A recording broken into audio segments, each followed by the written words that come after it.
Welcome, everybody, to the DeWitt Stetton Jr. Lecture. I'm John Lorsch, the director of the National Institute of General Medical Sciences. I have been asked to remind you that immediately following this lecture, there will be an FAES-sponsored reception in the library. We thank FAES for providing the funds for the cookies and refreshments that will be there.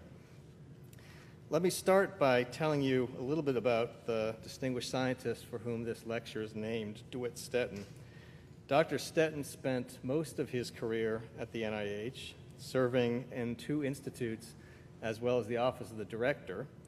Some people say he's best known as the NIH Deputy Director for Science, although we like to think he's really best known as the 3rd Director of NIGMS. In recognition of the many contributions Dr. Stetton had to the NIH and to the scientific community in general, he has the honor of not just having this lecture named after him, but also having the DeWitt Stetton Jr. Museum of Medical Research dedicated in his name. Our speaker today, Tom O'Halloran, joins a very distinguished list of Stetton lecturers. He has made major contributions to our understanding of how fluctuations in the amount of metal ions inside of cells influences key cellular decisions such as gene expression and cell growth. Using a variety of approaches, Dr. O'Halloran has uncovered new types of proteins that bind metal ions and has tied their function to a number of disease processes. He began his work as an NRSA-funded postdoc at MIT with Chris Walsh, where he identified the earliest examples of cellular receptors for metal ions that regulate gene expression. About a decade later, he discovered and characterized a second class of metal receptors that govern the flow of metals into and out of cells. These discoveries have since led to novel metal-based anti-cancer compounds, some of which are currently in clinical trials. More recently, Dr. O'Halloran and his colleagues have discovered that fluctuations in metal ion concentration control fundamental developmental decisions in bacteria and also in disease-causing parasites. His team has also demonstrated an important role for fluctuations in intracellular zinc in the fertilization of mammalian eggs. I'm very pleased and proud to be able to say that NIGMS has supported Dr. O'Halloran's research since he joined the faculty at Northwestern in 1986. And now, I'd like to introduce Dr. O'Halloran and his talk entitled Elements of Health and Disease, Inorganic Fluxes and Metal Receptors that Control Cell Fate Decisions. Thank you very much, Tom.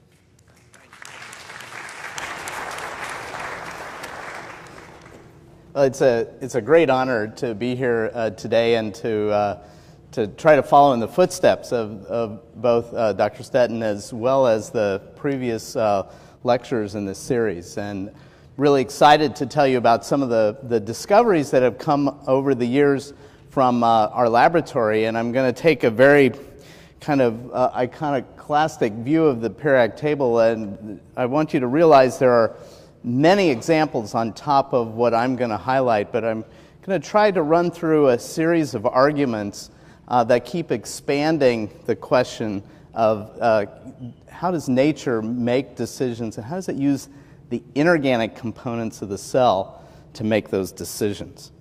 So inorganic chemistry, I feel, is poised now to really make major contributions in understanding processes such as proliferation and apoptosis, the programmatic cell death, the decision to go to a senescent state or to be stem-like and be pluripotent. Fluctuations in metal ions, I believe this is one of the areas in the future that we're going to see a lot of work. I'm not going to talk about those things today. I'm going to talk about some of the fundamental background, the way we have started to change our thinking about how elements in the periodic table are used in living systems. After all, the word inorganic really stems from the Latin for not living. And so inorganic molecules should in fact not be playing major roles in biology, but I think as many of you realize that this definition is certainly not so useful, and in fact has held us back for many years in thinking more broadly about the elements of life. I'm going to ask you to think with me and imagine how to look and peer into a cell and figure out where these different metal ions are. And in fact, many of them have about the same kind of charge radius ratio. They're small specks compared to the larger biopolymers. So how could we follow their movements in the cell and then understand how they might play a role in making the cellular decisions? And then ultimately our interest is to take and translate these discoveries and apply them to really relieving human suffering and improving health. And while that's not the primary focus of my lecture today, I do have vignettes that just show how ideas emerging from basic science research can really transform a trajectory as we think about diseases. So we have to go back to general chemistry, to Chemistry 101, and this is really our Rosetta Stone of nature. The periodic table has such an extraordinary amount of information and relative cross-correlations in phenomenon and chemical behavior. But I wanted to point out to you that life is using a good part of the top part of the periodic table, but not so much of the heavier elements that reside below. And that's pretty much probably because of abundance in the crust. The smaller, the lighter weight the element, the more that we find in the universe. What I've shown here are elements that we know that should be consumed as part of our diet. And I'm not advocating that you go out and take mineral supplements. For the most part, all living systems use most of these metals, and since almost all the food you eat was once living, you're getting a distribution of metals that you need for the most part. If you have a genetic allele that causes you to absorb less or more of one metal, then there needs to be some management. And that's the discovery work that needs to continue to go on. We only know of a handful of those types of disorders. So I'm going to talk today particularly about zinc. I'm going to tell you about some of the insights we've gleaned from our working on copper. Much of our work was inspired by the great biology of iron diseases, but I'm really going to focus on those three. I will point out that we're going to start talking about the difference in the chemistry of this part of the periodic table, of this part, and this part, so your general chemistry lesson is not yet over. So these are the kind of fundamental questions I want to run through in fairly quick order. They're kind of a list that you might have if you're asking, well, if metals and elements have to be acquired by cells. These are some of the questions you'd want to know. Are these really trace substances, as many of the textbooks will define zinc, copper, and iron as not being very much in the body? And okay, so if that's true, how much is there per cell, and is that trace concept really useful? And then the question is, do they randomly accrue metals, or is there a very carefully balanced set point for how much each metal there is in the cell? And that's where I'm going. I'm going to tell you this is a very tightly regulated ratio of all the different elements, and we see very few deviations until cells start going into very specific differentiation states and then take on new physiological roles. But we'll talk about how they sense metals. Then the question of one of chemical speciation. I think most of you recognize that the iron can be a +2 ion, it can be a +3 ion, it can be an aqueous complex with a small molecule, or it can be bound tightly in an iron-sulfur cluster in an enzyme. And so, the question on each of these is how much is free or available, and I'm going to show you how that can be a really important part of our thinking. And then if there's a lot of metals, and I'm going to try to convince you that from a cell biology point of view or from a cellular point of view, these are hardly trace substances at all. But if there's so much of it, how does the right metal get to the right address in the cell? And we've made some progress on this, but there's a huge amount of distance to go. And then most of these questions are ones that a chemist can measure, that we can now, especially with extracting better and better physical methods from the physical and communities of physical sciences, instrumental methods, the synchrotrons, we can actually get down to counting how many metals are in a cell. But those are really kind of snapshots. The question is, can we look over time and look at a time sequence and see how, in the lifetime of a cell, these metals might flux between compartments, be inside and outside the cell, and how those movements, those fluxes of metals, actually might perform critical switching roles in the cell physiology. So Karen Outen, when she was in my laboratory, developed a really clever way to think of the abundance of metals in cells. And there's a lot of ways to measure it. This is one of them. This is a ICP-MS. It heats a sample up to the surface temperature of the sun and then counts the ions that come off. It can be down to the part per trillion in sensitivity. There's a number of manufacturers. And what she did, she took all those numbers and then she divided the number of atoms by Avogadro's number and by the volume of the cell. And this happens to be a bacterium culture that was growing up in a minimal media and where the metal concentrations were kept very low. These transition metals in here were kept at around 10 nanomolar. And in spite of that, the bacteria grew up to about 0.1 to 0.5 millimolar in terms of their total concentration.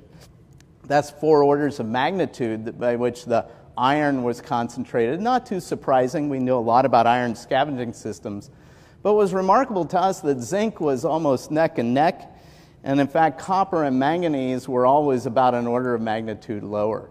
And as we've gone on and taken these results to the next stage, we've asked, was that something unique to bacteria, or do other cells do the same thing? And here's the numbers I showed you before, where we're just plotting the total amount of metal versus the total volume. This is a log plot.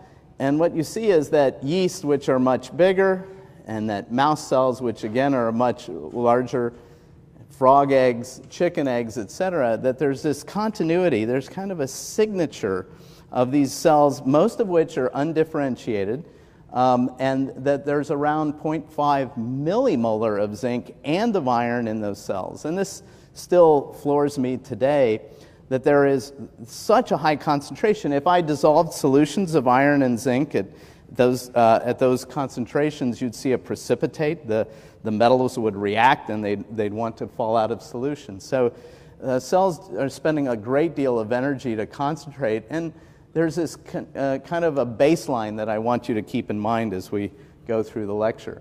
It's also remarkable that copper is about an order of magnitude less. Now, those of you that know the kind of the genetic lineage or the evolutionary lineage of these will probably find this even more surprising, because there's a vast difference in the number and types of metalloenzymes and even metabolic pathways that are used in each of these organisms. Nonetheless, they seem to have evolved with the boundary condition of having a fixed amount of metal per cell as opposed to what particular enzymes needed. So this type of, I'll kind of throw up a green slide every now and then to show where we're taking some of these fundamental questions. And one thing that they're becoming very useful is becoming an inorganic phenotype of cells when they go bad. And so what we're doing here is measuring of the metal content of a variety of different cells, some of which are tumorigenic and some of which are balanced counterparts that are not tumorigenic. And when we actually take all the elements as a profile, it creates an inorganic fingerprint, and that inorganic fingerprint allows us to sort out the ones that are tumorigenic.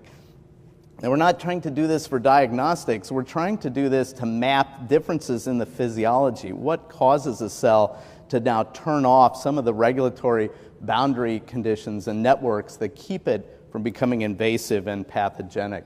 And so this is one direction we're going with the assistance of a physical science oncology center grant from the National Cancer Institute. So what we are really excited about is that we can take those same cells and look at their transcriptomics and eventually their proteomics, and then look at the different genes that are controlling known metal concentrations in the cell. And right now, we only know about what half the genes in any given organism do, and that's a generous prediction. But as we look at ones that are involved in metal transport and calcium and potassium, we're beginning to be able to correlate those genes that undergo changes in the cancer's phenotype and correlate that with the changing inorganic fingerprint. So this is work that's underway. I don't have a punchline for you, but I think that it's important to start realizing that there's an inorganic signature in all cells, and that they're relatively easy to measure, and that they might very well be telltale of a pathological state. More important to me is to see that they can be telltale of new types of signaling mechanisms and new receptors and pathways. Okay, so we've talked about this. We described the inorganic signature of a cell as a metallome, and I would argue that that's an inorganic phenotype. It's dependent upon the status of gene expression and the growth medium and the growth environment, and that's incredibly useful. But let's go on to how cells sense metals, and a family of proteins that are near and dear to my heart are ones that turn on and off gene expression, turn on and off the enzymes that regulate the expression of genes in response to metals. And the one I started my career on that John mentioned as a postdoc I worked on was a mercury sensor, where the switch was very simple. Bacteria don't like mercury. As soon as they sense it, they figure out a way to reduce it, and it evaporates from the cell. A very simple circuit, and from that we were able to glean a variety of new ideas about how transcription works. I'll just give you a summary about a relative of MER called QR. I'll also talk a little bit about ZR. I want to point out that these were the list of genes back in 1993 that were known to encode metal sensors. What we've now found that there are literally tens of thousands of these, often dozens per organism, that play a critical role in balancing the inorganic physiology. In the case of QR, that's this small protein here. Its job is to sense changes of copper concentration in the cytosol of E. coli, and when it senses copper in the cell, it turns on a pump. The pump ejects the copper. It turns on an oxidase. It oxidizes. It makes it less toxic. And if there's still copper coming in the cell, the next generation of protectors come in and move the copper all the way out of the cell, across the double membrane, across the outer membrane, and then yet again another set. So life has been set up, at least these microorganisms, to do all of their copper chemistry out here in the cell envelope and try to keep the cytosol as free of copper as possible. So that's going to be an interesting parallel as we move up to multicellular organisms. What I want to do is just talk about this mechanism of a metal sensor that both turns these genes off when there's no copper in the cytosol, and then turns them on and super activates the transcription of those genes in the presence. And that protein is called QR, and a zinc sensing form, I'll show you in a minute, is known as ZNTR. And we were just recently able to, this is actually published now, we recently solved the crystal structure of the protein bound to DNA when it's in the off conformation. And the metal binding loop is up here, and there's just normal appearing DNA. We could talk a lot about this subtle structural issues there. They become interesting when you see what the on form of the switch looks like. It's the exact same protein, same molecular weight, it just has a single metal ion bound in each of the monomers. So there's two coppers bound in this structure. What happens is when the metal binds, notice it's pretty far away from the DNA. We call this an allosteric activation mechanism. And what's happened is the DNA literally is getting bent, and there's a kink that just occurs over 4 base steps here at the center. That kink is A-form DNA, and that A-form DNA has the same conformation that the TATA binding protein induces in eukaryotic transcription complexes. And it does so at about the same site relative to the start of transcription. So those are interesting things, but they don't tell us how this state of the gene turns on transcription and this state turns it off, until we remember that there's another enzyme here. The switch is turning on the activity of RNA polymerase. The polymerase binds on the opposite side of the regulatory protein. And when you model known structures from the DARS group, the eBright group, etc., of polymerase bound to DNA, then a lot of things become clear. So now what I'm doing is showing you just the polymerase, and this is an imaginary structure based on modeling. And I've taken off the regulatory proteins, just so you can see the trajectory of the DNA. And if it's regular B-form DNA, this is the way the DNA lines up on the promoter, or on the polymerase. When it's the repressor complex, the DNA actually is bending gently away from the polymerase, and when it's an activator form, it bends this direction. Now, those of you that know the E. coli polymerase field know that the sigma 2 subunit is where strand separation begins, and it's this sequence of DNA that's critical for recognition between the polymerase and beginning the melting of the transcription bubble. So we feel it's when you think of the stereochemistry, the overall topology of the DNA protein complexes, that you begin to see the mechanism of how just a simple change in trajectory of the shape of the DNA causes a radical change in the amount of transcription and the amount of processing that this polymerase can do. So the story in the zinc sensor that turns off gene expression is different. I'm not going to go through this circuitry. I will point out to you, John, that one of the most important sites that are regulated by the ZR protein is a ribosomal subunit. Okay, and it's one that switches back and forth and whose function is still avidly being studied by many groups around the country. Right now, these are the only 4 proteins that we know are in the literature are regulated by this zinc sensing protein ZR. Now, it has a different mechanism. I'm not going to go into it, and this is a crystal structure that we recently published in PLOS Biology. But what's really intriguing is that this kind of assembly requires a communication across the dimer interface. These 2 dimers have to talk to each other in order to clamp down. Now, this protein is closely related to one that's very well known here at NIH in Gigi Storr's lab, the FIR protein, and this is ZR, and they have 25 to 35% identities. And the iron protein, the FIR protein, regulates hundreds of genes, and it regulates a small RNA regulon as well, which increases the number of iron-regulated genes to close to 300.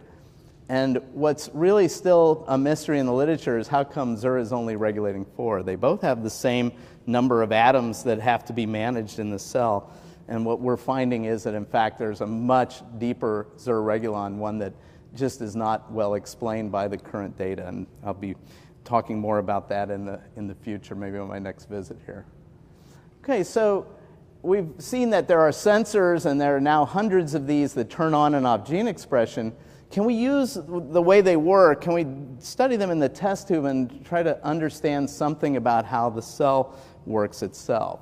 How much of the metal is free? And so these are the 2 proteins I showed you before, the ZR protein and the ZNTR protein. One turns off the import and the other one turns on the export when there's too much zinc. So you'd hope that they're coordinated in their activities.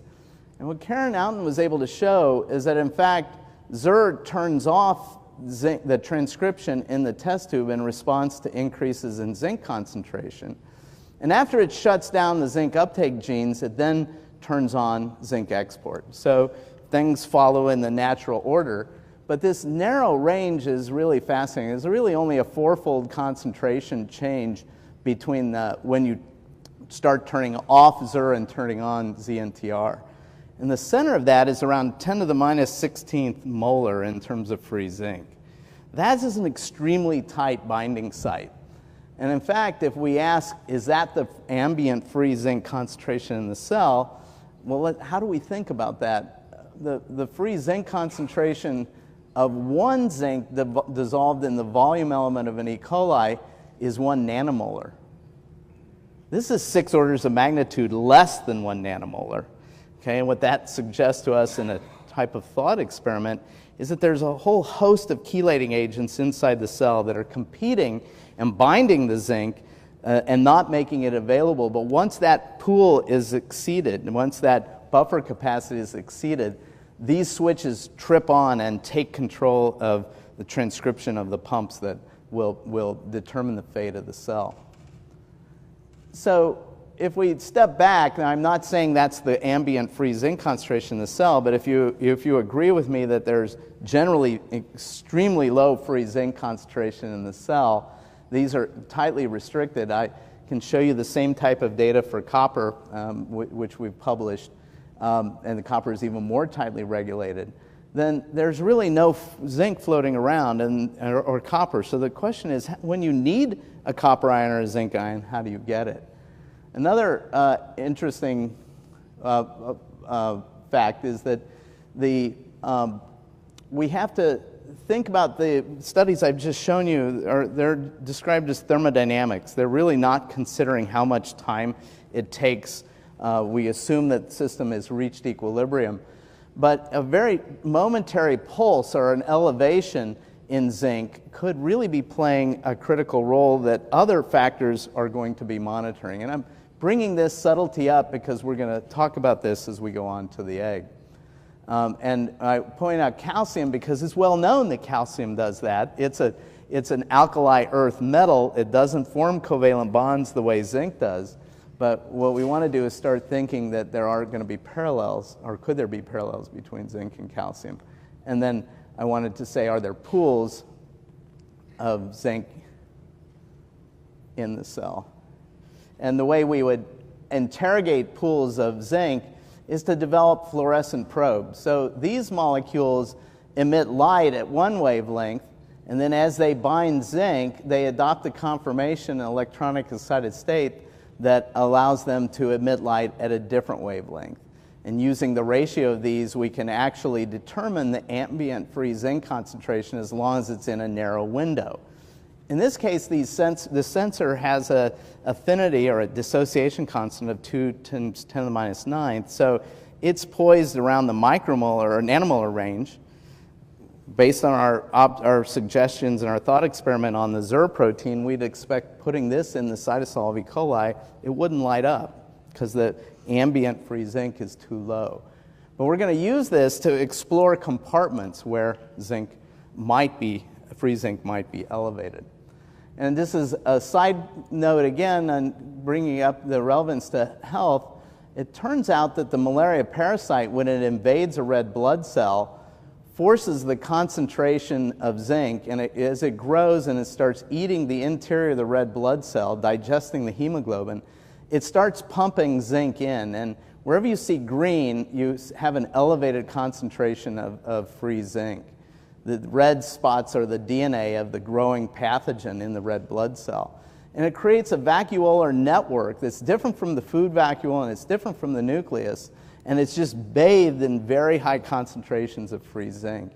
In fact, it's such that we find that if we can shut down parasitemia, the growth of the parasite, just by restricting zinc availability in the growth media, and that furthermore, many anti-malarial drugs seem to block this zinc pathophysiology.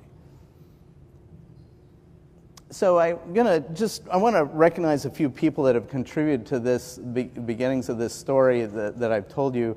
Many of them are now professors at major universities around the world. I'm not going to walk you through each of them, but I'm incredibly grateful to the contributions. I want to point out my collaborator, Alfonso Mondragon, also at Northwestern, who's really helped me train several of these students in protein crystallography and getting where we were in there. Okay, so each element, I would argue, is, at least for zinc and copper, is not free or available, and so we now have ways to look at the dynamic regulation. Okay, and if there really is no free metal that is on the steady state, but there might be transient fluxes, what is it? Is there a transient flux every time a protein rolls off the ribosome that needs a metalloprotein? Or how does the right metal get to the right place in the cell? And so we've argued that there are a family of proteins called metallochaperones. And this is based on a discovery that Val Collada and I made several years ago on a protein called ATX1.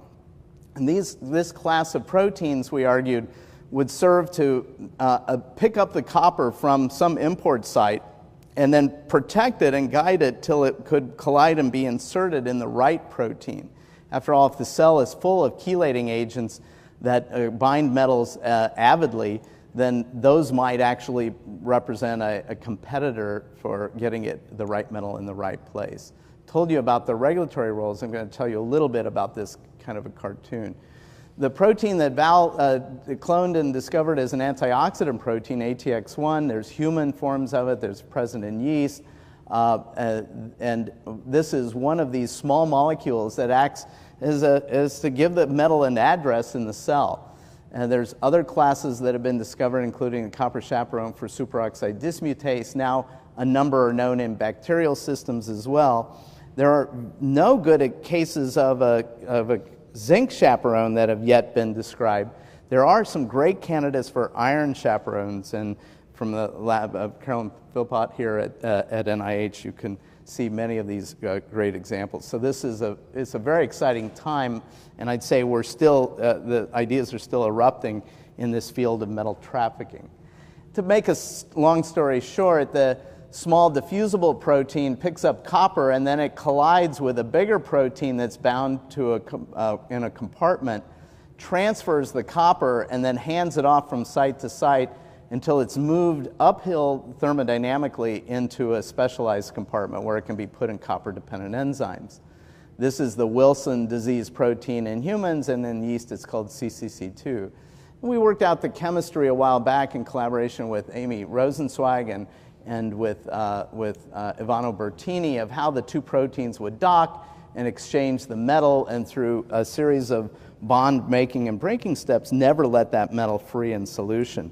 This answered a major problem of controlled or vectorial diffusion. It's facilitated by proteins that, using electrostatics and protein-protein interactions, could increase the residency time and lower the pathway, the energy barriers for a pathway for moving it from one site in a large cell to another. And so one of the drugs that has come out of these studies of how to control copper overload disease is tetrathiomolybdate, and it's a simple drug that binds to copper through a pair of sulfurs. It's one of the best chelators that is metal specific. We never see it really binding tightly to zinc or iron, but it's really avid for binding to copper. And what we've shown is that, in fact, when you treat cells with this drug, it goes in and then it traps the protein and it gathers it into a trimer. How does it do that? It actually traps 3 or up to 4 moles of copper and 3 moles of copper chaperones.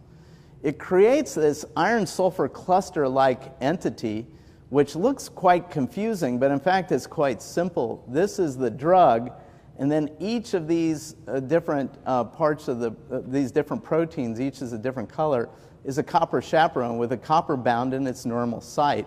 It's just that the copper also decides to bind to the drug, and the drug then organizes them around it. So this is a story that is ongoing. This compound is now in phase 3 studies for the treatment of Wilson's disease in Europe, and has now been approved in the U.S., not approved, but it's in the U.S. for clinical trials as well. And I want to point out a variety of people contributed to this copper chaperone story. The most important is Val Collada. This collaboration was really extraordinary, as well as with Amy Rosenzweig and Lucia and Ivano Bertini. And the paper that describes the drug interactions is here. These are the co-authors. Okay, so this has really been a setup to get to the last question. Think of this as the introduction's over, and I have now some observations that we don't fully understand, but they're pretty dramatic, and they have very important implications for fertility, but they also have implications in the whole field of cell cycle regulation. And that's this question of temporal fluxes as a regulatory, in metals as a regulatory switch, part of a regulatory switch. And I'm going to focus on the egg to oocyte transition, the meiotic maturation and meiotic cell cycle as the example of this. So I just want to remind you of the things we've talked about, that it's abundant, but it's limited, that cells maintain and control occupancy in metalloproteins that just don't pick up the metal whenever they need it. We still are learning the extent to which all these processes occur. Now I want to talk about this as a battleground, not in infectious disease, but more in developmental biology. So back to general chemistry for just a minute. Okay, so the periodic table is organized in this way to tell us something about the different chemistry of metals. The vast majority of the periodic table is metals. This part over here, all metals. Okay, the metals in the alkaline and alkaline earth families form only ionic bonds. And most biologists would say, yes, of course, there's inorganic signals that regulate cellular decisions. One of the best examples is calcium, where it forms only ionic bonds with proteins like calmodulin. And it organizes them, and they then serve as a second messenger. The other place where inorganic chemistry is really at the heart of most cellular regulatory pathways, one way or another, is through the attachment of a phosphorus. Now, phosphorus is in the main group, and it's a nonmetal, and so it forms strictly covalent bonds to other atoms. And that covalency allows the phosphate ion to stay intact, phosphorus with 4 oxygens. And then in biology, we see that there are accessory enzymes that attach the phosphate to a site on a protein, a serine or a threonine, and change its conformation and its activity. Now, generally, transition metals have not been viewed as part of a signaling network. They are in between the main group and the alkaline earth metal, and their bonds have both ionic and covalent character. And so they form what we call coordination bonds, and what I'm going to do now is tell you that I think this is really a critical area emerging as a new set of regulatory targets and pathways. I'm going to focus on zinc, but many good cases can be made for copper have been made by Chris Chang, and also fluxes in iron are known to regulate a variety of protein degradation processes and cell death processes through things known as ferroptosis, et cetera. So I don't want to leave you thinking that zinc is the only one, but that's what I'm going to focus on in the last few minutes here. Okay, so calcium, in order to be an ionic signal, it has to be pumped into a compartment, and then it has to be released on cue, and then the ions diffuse through the cell until they collide. The phosphate fluctuations in free phosphorus, the phosphate ion, don't change anything in a cell, but when an auxiliary enzyme comes and makes a covalent bond to a target, this purple target, it can then move the phosphate onto it. Now this is tagged and it has a different function. That's the phosphorylation process. The zinc chemistry really places it in between. I've already shown you that zinc sensors operate to turn on and off gene expression, and that they have extraordinary affinity. I've argued that there's no free zinc pool and a resting pool in a cell. And so the question is, does biology use compartments to store the zinc and then release it, or does it have accessory factors that insert zinc when it's needed, or does it do some of both? And I don't have the answers to those questions. Those are really the challenge of the next several years across our field. So zinc stands out in a couple ways. And one way is if you look at all the copper proteins in the genome, and you look at all the copper pumps and all the copper trafficking proteins, you come up with about 100, about twice as many iron proteins, and at least 10 times more zinc proteins. Okay, and remember, the zinc and iron are usually balanced in the cell. Zinc is present, and it's used for catalytic chemistry, where the protein binds 3 points and then leaves the site open for other molecules to come in and be organized and undergo chemical reactions at the metal surface. This has captivated most of our understanding of zinc biology over the years. This is until the discovery by Aaron Klug and co-workers and another team at Yale of zinc sites that were not doing anything catalytic. And they had 4 ligands, these known as zinc finger proteins. And Jeremy Berg really opened up the field when he told us that it isn't just a couple. There are hundreds, if not thousands, of zinc finger proteins encoded in genomes.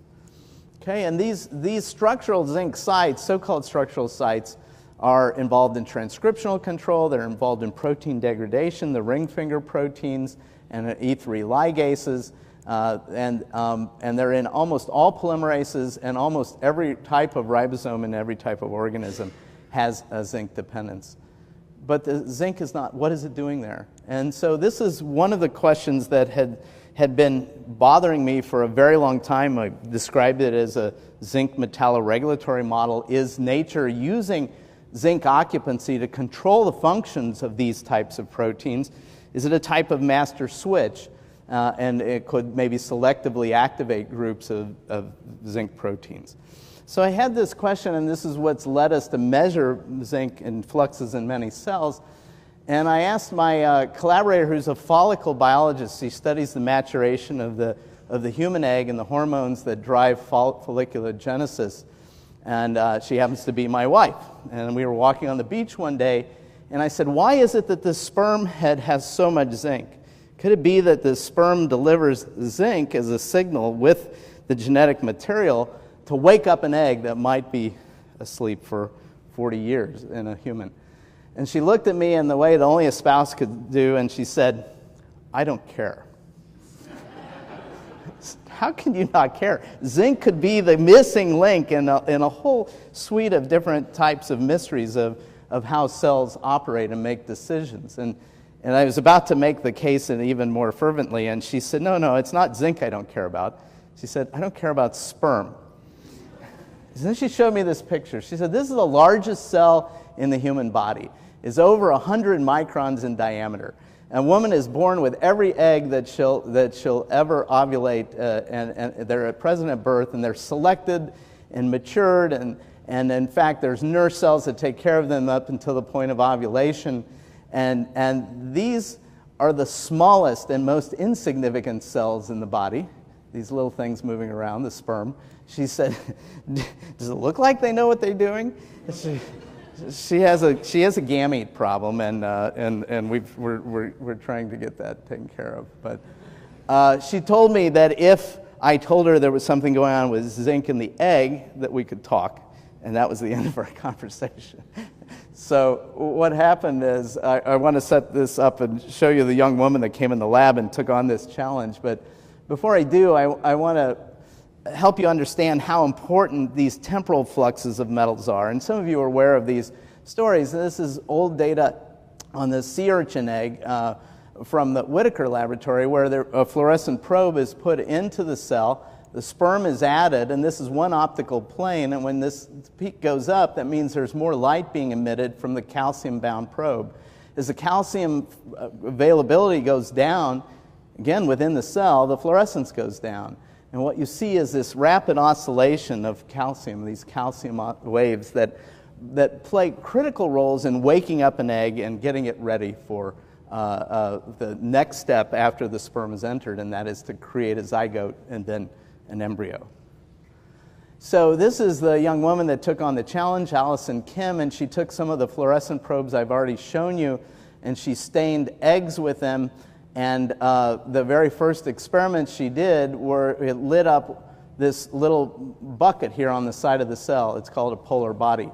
And this is it blown up. And Teresa said, congratulations, you've just stained the trash can of the egg. So this is a place where the extra copies of chromatin go during the first meiotic reductive division. This is Rich On, who helped us build the microscopes that you'll see in these studies. This, Allison took that on and then really has dissected and really opened this up, and we got with a grant from the Keck Foundation, and then later from NIH, from Program Project Grant, NICHD, and now in NIGMS, R01, we've really opened up this field extensively. I'm going to tell you a little bit about the collaboration with Vinayak Dravid in the engineering school, and then also with my colleagues in the developmental biology field. So I just have to introduce you to a little bit of egg biology. As the egg is just about to ovulate, it has 4 copies of maternal chromosomes. It goes through an asymmetric division to give off 2 copies to this polar body, and then it arrests and it waits for the sperm. This cell is pluripotent. It has now about 20 hours to be fertilized or die. And then once it's fertilized, the second copy of maternal chromatin is ejected. These will eventually be resorbed in the egg for their nutrient value. And then the male and the female pronuclei migrate to one another, and when they now cross over, then you have a new genetic organism. and then you finish meiosis, and then you go into mitosis. Okay? So what Allison did was measure, and I won't go into the details of how she did this. I'll show a little bit of it in the later slides. She measured in single eggs the number of zinc atoms. She counted 40 billion in this stage of the egg, and then 10 hours later, there were 60 billion. And this is reproducible, statistically clear, and has been validated by a number of other methods. So we've never seen that big of a surge in zinc over such a short period of time. And she went further, and that's a 20 billion increase in the number of zinc atoms. How much does that correspond to concentration-wise? Well, if you put it, it falls right on the line if you divide the number of moles by the volume. So the mouse oocyte has a normal amount of zinc. But that 50% increase is then what's, I think, playing a critical role in changing the biology.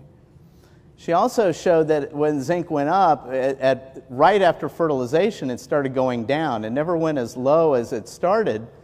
And we asked, where did that zinc go? And these are her original micrographs of time courses. And she put a calcium probe inside and then activated the eggs. They think they're fertilized, and they start their calcium oscillations, just like the sea urchin ones I showed you a few minutes ago. Then what happened is something that we still are stunned by. We began to see massive coordinated exocytosis of zinc, or what we interpreted was that. So these we called zinc sparks. And what I'm going to take the last few minutes is to tell you about how those zinc sparks work. I do want to assure you that this increase is essential. The cell stalls out at telophase if it doesn't accrue those 20 billion zincs. And if you put zinc in after it started sparking and the zinc started going down with a chemical ionophore, the cell tries to go backwards in the developmental trajectory. It reforms the actin cap, and it starts to realign the metaphase chromosome. So the plate. So it's a fascinating thing, and it's also asymmetric. This is the zinc-starved egg that's been trying to mature, and instead of having a little trash can, it's almost gone through a symmetric mitotic division. And so these have been described. I don't want to spend a lot of time on the signaling pathways, except to point out that one of the critical regulators of the progression through the meiotic cell cycle is the anaphase promoting complex. And this is an E3 ubiquitin ligase that it catalyzes the degradation of cyclin B. So this protein, Me2, is an inhibitor of that. When it goes up, it shuts down the anaphase promoting complex. The cell cycle arrests. This Me2 protein is a ring finger protein, and both Miranda and also Tony Perry's group have done really elegant studies showing that, in fact, the zinc binding capacity of Me2 is critical to this function. And our model now is that the cytostatic factor that maintains eggs in this metaphase arrest until they can be fertilized is actually a zinc-dependent switch. Okay, how did the zinc get in? We have over 24 zinc transporters in mouse genome and in human genome. It's an extraordinary array. There's only a handful of iron transporters and a handful of copper transporters, but 24 zinc transporters. And they move generally in one direction out of the cytosol, or they move the zinc into the cytosol, depending upon the class they're in. The question is which of those were at play, and Teresa's group used morpholino injections and went through and screened a lot of these zinc transporters and shown that ZIP6 and ZIP10 are part of the maternal inheritance of RNAs, and that these two are essential to get zinc loading into the cell. And so our model right now is that these are the characters that bring that 20 billion zinc atoms in, and that Me2 is one of the targets which those zinc atoms go to then shut down progression in metaphase. The interesting thing is, what are the other 20 billion zinc atoms doing? And to understand this, we're developing a field of metalloproteomics. We're asking what proteins are actually unique to the M2 phase that are known zinc proteins. And 54 known zinc proteins are unique. They're not found in GV, and they're not found in the zygote stage. So these are among our candidates, a lot of ligases, histone ligase, histone E3 ligases, histone modifying proteins.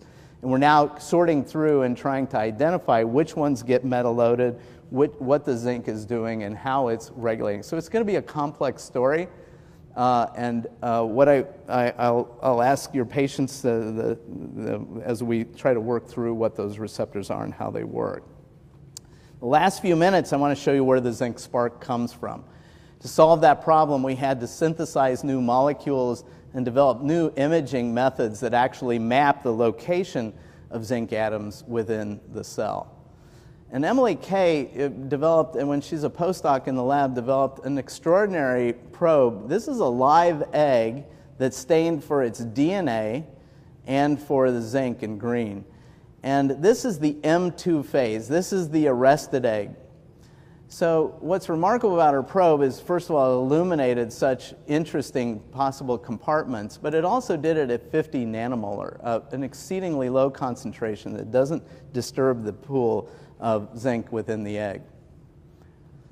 And what she saw is that pattern changed from the GV to the M2 and then to the 2-cell, or to the zygote and then the 2-cell.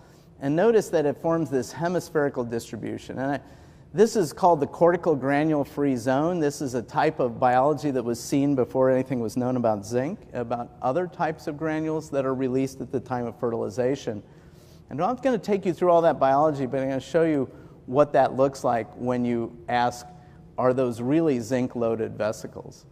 And what we had to do is build a new type of electron microscope. This is really the work of Vinayak Dravid in collaboration on our Keck grant, that put element-specific detectors into the system so that you don't have to stain the sample and you can quantitatively identify compartments. And here's the kind of thing you see. This is the ooplasmic membrane. This is a paravitellin space, and the zona pellucida up here. These bright areas are electron dense, and when we take the spectrum of it, you can see clearly the presence of zinc in those blue spots, but not in the red spots. And in fact, we can go further and count the number of atoms there. We can take it to the bio-nanoprobe at the synchrotron. And this is a real opportunity, I think, for NIH, particularly NIGMS, to help us open up whole new fields of biological questions and address specific issues in pathological states, because it gives 30 nanometer spatial resolution in XY, and it's set up to be able to do tomography so that we can actually develop a three-dimensional picture of at least a dozen elements simultaneously and it has cryocapacity. So I'll show you, we've done it on slices there of the egg, and we can see the electron-dense regions, and this is the zinc-specific map of the cell. No other elements are really lighting up in this particular wavelength section. We can go in with the electron microscope and see that these are about 250 nanometers in diameter, and you see nanocrystalline material. And we can even get the elemental ratio in those compartments. And then we can put and use that synchrotron technology to look at an intact egg. It's still fixed, but this is the M2 egg, and the bright spots are where the zinc is really enriched. And you can see, again, that hemispherical localization. So this is another image of that. So do these vesicles really release zinc? Are they vesicles? We think we've proved that. This is a live cell with Emily's probe again on the inside, a different probe on the outside, and it's been activated, and this is about twice real time. You can actually watch the zinc fluorescence inside the cell decrease as the other probe picks up the zinc outside, and it increases. And I won't show you the time traces, but they directly correlate here. And they're always preceded by a calcium surge. So this is exactly mapping onto the physiology of synaptic vesicular release, and we think this is a really nice example of how the cortical reaction is giving rise to a massive exocytosis. Just very quickly, is this true in invertebrates and amphibians? And without going in detail through the data, we're looking at both stages of the zinc flux, the influx, and also the zinc spark, and now we've seen it in each of these organisms. I'll show you a couple highlights from this. In the worm, the zinc is essential in its diet. Its brood size disappears, and each of the eggs start to go through maturation problems as they go through the assembly line in C. elegans. In fact, the zinc content jumps as you go from that prophase, the GV stage, to the zygote, and it's an even bigger jump in zinc than you see in the mouse cells. And this is the data. This is that 20 billion atom jump. Okay, so that part is mapping onto it. There's a variety of important spindle defects when you just grow them on insufficient zinc. And we're now watching and looking for the zinc spark in the egg. In the frog egg, what you can see is the zinc spark is really beautiful. It really comes on very strongly when the cells are activated with ionomycin, or if they're fertilized with sperm. And let me see if I can get this other one to work. Just watch that one again. Let's see if this one will light up. You'll see that rapid lighting up of the entire jelly region around the egg. This is, why are we doing it in so many organisms? Well, it's not to catalog the biology, but each organism offers a great advantage in dissecting these pathways. I can do biochemistry on an egg that's 10,000 times bigger in terms of volume than the mouse egg. We can isolate the compartments and evaluate them as we go forward. So we want to know if we can use this information to really predict outcomes in IVF. And this is an application of human health that's really important because multiple births that result from IVF clinics putting in multiple embryos into a woman, those multiple births, there's a significant morbidity and mortality associated, even with twins. So there's a real drive on to really detect what a good egg is, and right now there's very few methods that don't perturb the egg or the developing embryo. And so we've begun studying zinc efflux, and in fact now have shown, I won't take you through the data, that the intensity of the zinc spark is directly proportional to the survival rate or the progression to blast in the mouse. And we've also now been able to look at the human egg. Now, this is where I have to step away from NIH funding. So because of the Dickey-Wicker Amendment, human eggs cannot even be examined going through parthenogenesis in the lab because of the way this amendment is written. It clearly has some ethical concerns about making human life, making a fertilized egg in the laboratory. You can't use NIH money to do that, but parthenogenesis is the activation of the egg with no possibility of it proceeding to an embryo. It doesn't have the right genetic complement, and these things will not progress. But nonetheless, we're prevented from doing it. And Teresa Woodruff, my collaborator, has really spent a lot of time trying to get that law changed so that reproductive research can proceed at a clip comparable around the world if we're going to solve these problems. So the work I'm showing you here, the zinc spark that we see in the human egg, it's unfortunately, there it goes.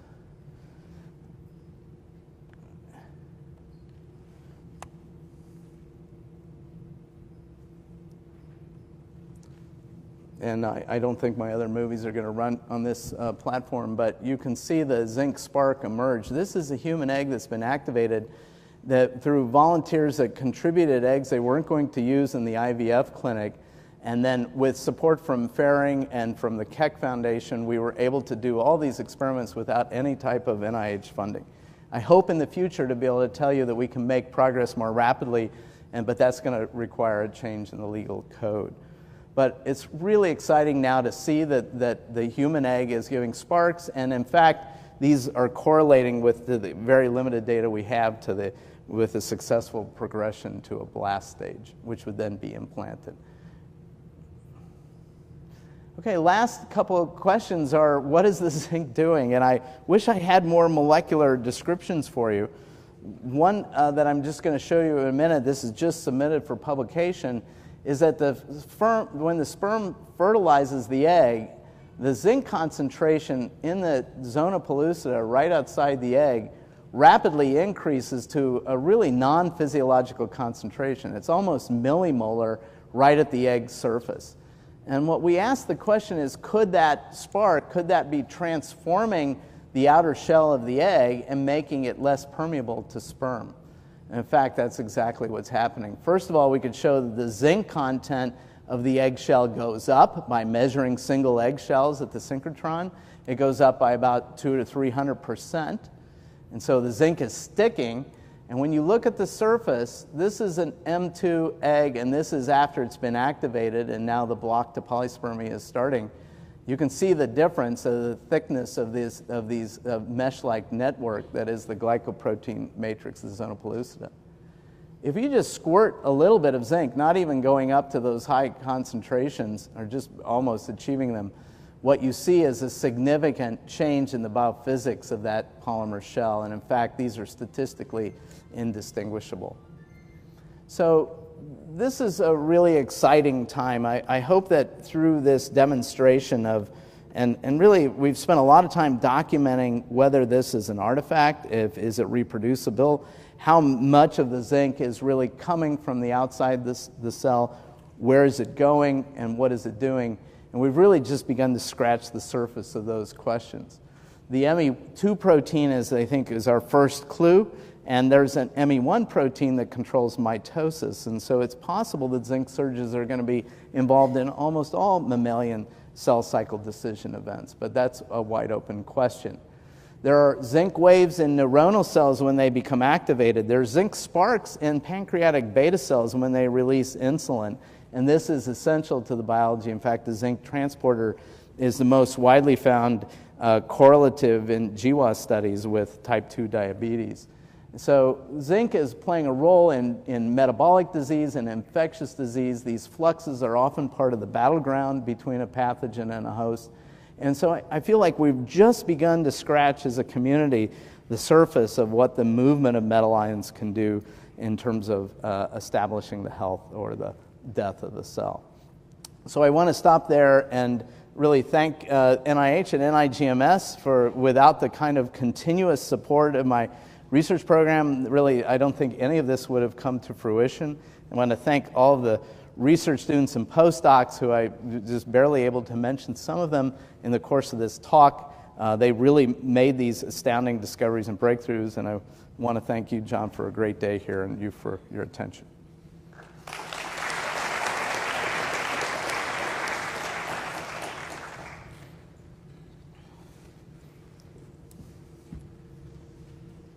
So I think we have time for a couple questions. Hi. Glutathione was kind of conspicuous by its absence.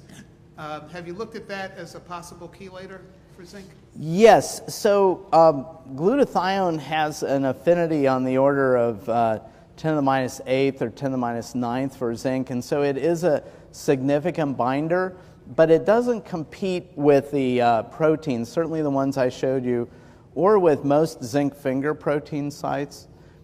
Dissociation constants for enzymes like carbonic anhydrase and carboxypeptidase and metalloproteases are typically in 10 to the minus 14th to 10 to the minus 16th molar range. So glutathione could actually be buffering zinc when it's in a transient state, but it can't pull the zinc out. And you're right, it's very concentrated, 3 to 5 millimolar in the reduced state in most cells.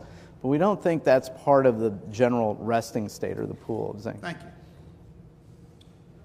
Hi, so I'm just trying to clarify two questions. The first one is, during the zinc sparks, eventually zinc homeostasis has to be maintained. Yes. So how is that being taken care of? And the second question is, from the proteins that are specific of those 54, do you have any clues as to whether there are specific zinc binding proteins that are actually carrying zinc to the vesicles? Yes. So the last question first. Of those 54, none of them are known transport or trafficking properties.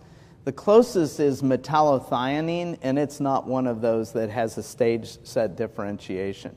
Metallothioneine gets to your first question, which is typically involved in cellular metal homeostasis, acts as a buffer. Its transcription ramps up very quickly when zinc goes up. And so you'd say, in the egg, how could it accumulate 20 billion zinc atoms without inducing metallothionein and inducing the zinc transporters that dump it out? And we were puzzled by that too, but it turns out that the egg goes into a transcriptionally quiescent state just after GV, and it stays transcriptionally quiescent until about the 4-cell stage. So we've actually shifted to a state in cell cycle growth where the normal mechanisms that would regulate zinc homeostasis are off. But just for good measure, you might, if you know the story of the MTF1 gene that Walter Schaffner has cloned, it is an activator of metallothionein expression when zinc goes up. But it's a repressor of ZIP10. Its MRE is upstream and in an activation binding site, and it competes with a transcriptional activator. So in fact, ZIP10 transcription gets shut down at that point too. So it's as if biology has been anticipating that and is tweaking the homeostasis to allow that zinc surge. Your rediscovery of the garbage pail of the egg, the polar body, why was that the site of the calcium high concentration? Of the zinc, yes. So, I mean, these. So we only figured that out as we began doing the time courses. And in the beginning, the polar body did not stain with the zinc probe. But as the zinc started being released, then the polar body would start to glow, and then it finally goes out. So what we think is going on, we know that the polar body goes through membrane permeabilization state as it begins now to do the equivalent of apoptosis. I mean, it's not taken much cytosol with it, cytoplasm with it, and it's starting to degrade the chromatin. And so we think that membrane polarization had allowed the zinc and the zinc probe in. And then as the zinc then washes out of the system, then it started to go off. So, but it's a great question. It was my favorite part of the cell till she told me it was the trash can. Yeah. So zinc plays such a critical role in the fertilization. Is the physiological level of the zinc is good enough during the stage of fertilization in a woman? So it's an excellent question, and I didn't mention the work of Francesco Diaz. I had his name on one of the slides on the worm. He's just published a very beautiful paper on zinc and the worm, and we agree with all his conclusions. He had shown several years before that, in fact, with the zinc acute zinc deprivation, or even a very narrow window, shut down oogenesis and it shut down ovulation.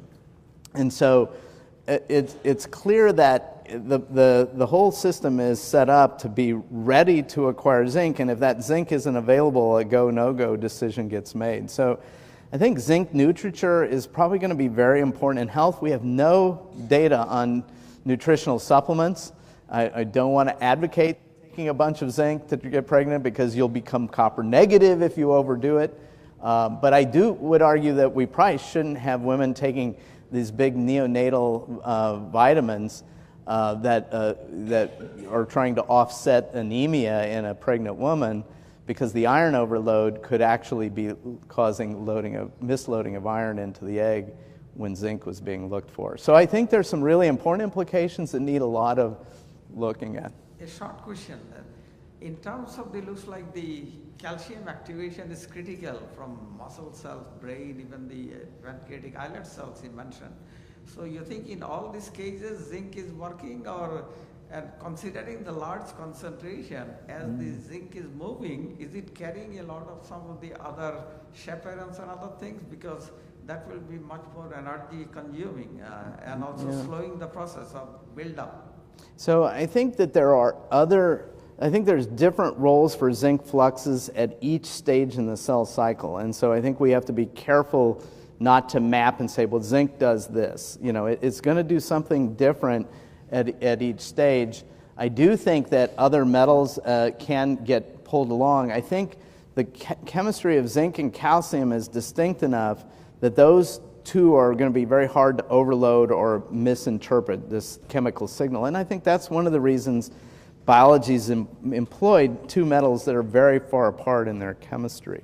So I think you're on the right path. I think copper, cadmium, lead, we know that growing organisms are extremely sensitive to heavy metal poisoning. We suspect that those metals can sneak into the egg if they're in the bloodstream when an egg is starting to go through the zinc accumulation. And if that happens, they carry a toxic burden in each subsequent cell division, so it could be really disastrous. It's a great question.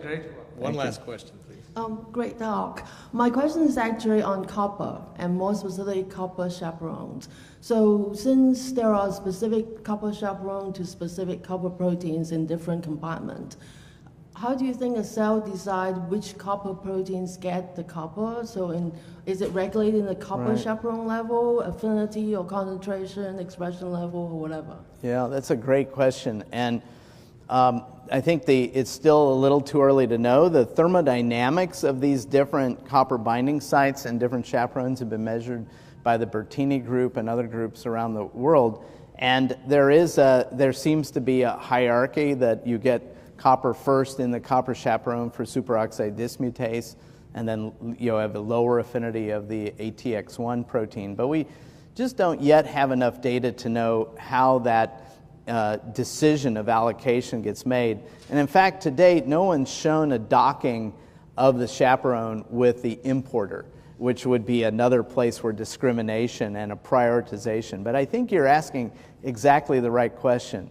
How does the cell prioritize allocation of a limited resource in the copper economy, in the zinc economy, when times get tough? And it's not unlike the question that people at NIGMS have to answer when funding gets lower, is how do you allocate it under precious conditions? And it's never an easy decision, but hopefully we can learn something from the way the chaperones work to help you in your job. Thank you. Well, let's thank Tom again for a very enlightening talk. Thank you.